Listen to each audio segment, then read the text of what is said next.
পরের দিন আনান্না অভিনবকে নিয়ে গাড়িতে করে খান্ডালা চলে এলো। হোটেলটা দেখে অভিনবের চোখ বড় হয়ে গেল। তোমার পুরো পরিবারে হয়তো তুমিই একমাত্র যে এত বড় একটা হোটেলের মধ্যে পা রাখার সুযোগ পাচ্ছ।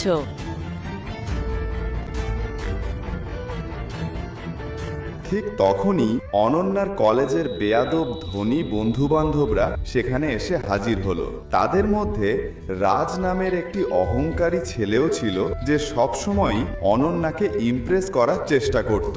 অনন্যা, এটা কি তুই কি এই ট্রিপে স্বামীর বদলে নিজের চাকরটা এনেছিস? ওটা আমার স্বামী। কি? অভিনবের সাধারণ পোশাক দেখে অনন্যার বন্ধুগণ ও তাদের স্বামীরা মুখ বাঁকাচ্ছিল, কিন্তু তাদের ধারণা ছিল না কি ঘটতে চলেছে। তখনই হোটেল ম্যানেজার এসে বলল, এক্সকিউজ মি স্যার, আকরম স্যারের পার্টি সন্ধ্যায়, তাই এখন লাঞ্চ আর ড্রিঙ্কসের বিল আপনাদের তরফ থেকেই পে করতে হবে। ওয়েটার যখন মেনু কার্ড নিয়ে এলো, তখন আরিয়ান নামের একটি ছেলে অভিনবকে ফাঁদে ফেলতে ঘোষণা করে, হে সবাই, আজ বিলটা অভিনবই দেবে।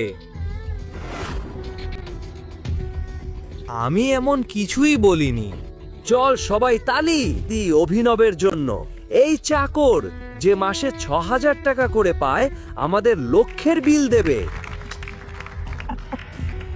1 মিনিটে কি হলো অভিনব বুঝতেই পারল না।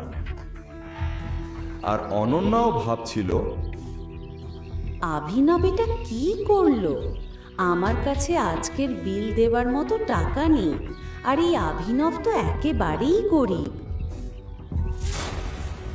আর হ্যাঁ বন্ধুরা, অভিনব একটি শর্তও রেখেছে।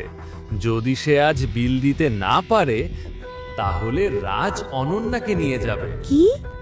অভিনব, তুমি নিজের সীমানা বজায় রেখে দাও বিট। আমি তোমার জিনিস নই যাকে বাজি রাখা যায়। অনন্যা, আমার কথা শোনো, আমি তো কিছু। চুপ কর, চুপ কর। অভিনব অনন্যাকে বোঝাতে চাইল যে ওকে ফাঁদে ফেলা হচ্ছে। আরে আরে আরে, বাজি ধরা হয়ে গেলে পিছিয়ে যাওয়া যাবে না। কি হলো? টাকা শেষ হয়ে গেল? ওয়েটার!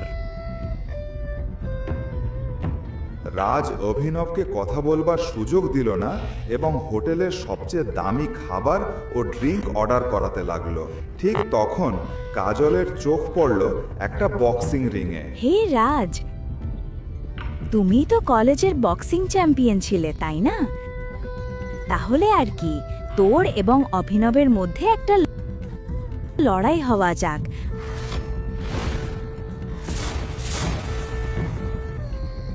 আমাদের খাবার আসার আগে বিনোদনও হবে। এটা শুনে সবার আগ্রহ জাগলো, কারণ রাজ সত্যিই এক ভয়ঙ্কর বক্সার, যার নামে অন্য কলেজগুলো ভয়ে কাঁপত। রাজ এতদিনে 25 জনের নাক ভেঙে দিয়েছে। ঠিক তখনই অভিনবের ফোন বেজে উঠল। অভিনব স্যারের ফোন বাজছে। কে ফোন করছে? রাঘু কাকা। ওর বাড়ি থেকে নিশ্চয়ই বলছে, ওই অভিনব, তুই ঘর পরিষ্কার করে গেলি না তো? তাহলে কি বলছো, আমরা কি লড়াই করব? আজ আমরা জানবো অনন্যার জন্য কে সেরা, তুই না আমি।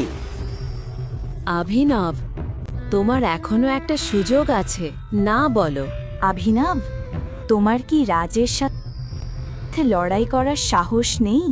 অভিনব রেগে গেল এবং এখন বলল, আমি বক্সিং করব বন্ধুরা। তো আজ অভিনব মার খাবে আর আমরা খাবার। রাজও প্রস্তুতি নিয়ে রিংয়ে উঠল। অন্যদিকে আরিয়ান ও তার বন্ধুরা দামি ড্রিঙ্ক ও খাবার অর্ডার করা শুরু করলো। ঠিক তখন রাজ আক্রমণ শুরু করলো এবং অভিনবকে একটা জোরালো ঘুষি মারল। অভিনবের মুখ থেকে রক্ত বেরোতে লাগলো।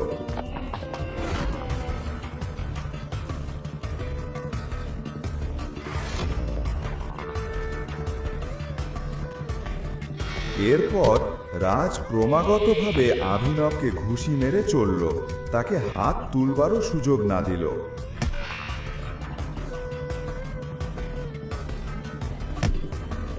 সবাই ভাবল অভিনব এবার শেষ। তখন হঠাৎ অভিনব লুটিয়ে পড়ল। বন্ধ কর অভিনব, আত্মসমর্পণ কর এবং এখনই বেরিয়ে এসো। ঠিক যখন অনন্যা এটা বলল, রিংয়ের বাইরে রাখা অভিনবের ফোন বেজে উঠল। অনন্যা যেন ফোনটা না দেখুক এটাই ভেবে অভিনব দ্রুত উঠে পড়ল এবং ঠিক রাজ আঘাত করার জন্য এগোতেই অভিনব রাজকে এমন এক শক্তিশালী ঘুষি মেরেছিল যে রাজ সেখানেই অচেতন হয়ে পড়ল। অনন্যার দৃষ্টি অনন্যার ফোন থেকে ছুটে গেল মাটিতে পড়ে থাকা রাজের দিকে। অভিনব ঘুষিতেই বক্সিং চ্যাম্পিয়ন রাজকে নকআউট করে দিল। এমন ঘুষি কেবল একজন প্রফেশনাল খেলোয়াড়ই মারতে পারে। এই অভিনব নিশ্চয়ই কিছু লুকিয়ে রেখেছে। অভিনব বেরিয়ে এসে ফোন তুলে নিল এবং রাখল। ঠিক আছে রাজ, চিন্তা করিস না। যদিও এখানে তোকে হারায়ও, আমরা বিল এমনভাবে বাড়িয়েছি যে ও 7 জন্মেও এটি পরিশোধ করতে পারবে না। স্যার, এখানে আপনার বিল 5,40,000। কিছু না, আমাদের অভিনব স্যার এখানে আছে, উনি সবার বিল দেবেন।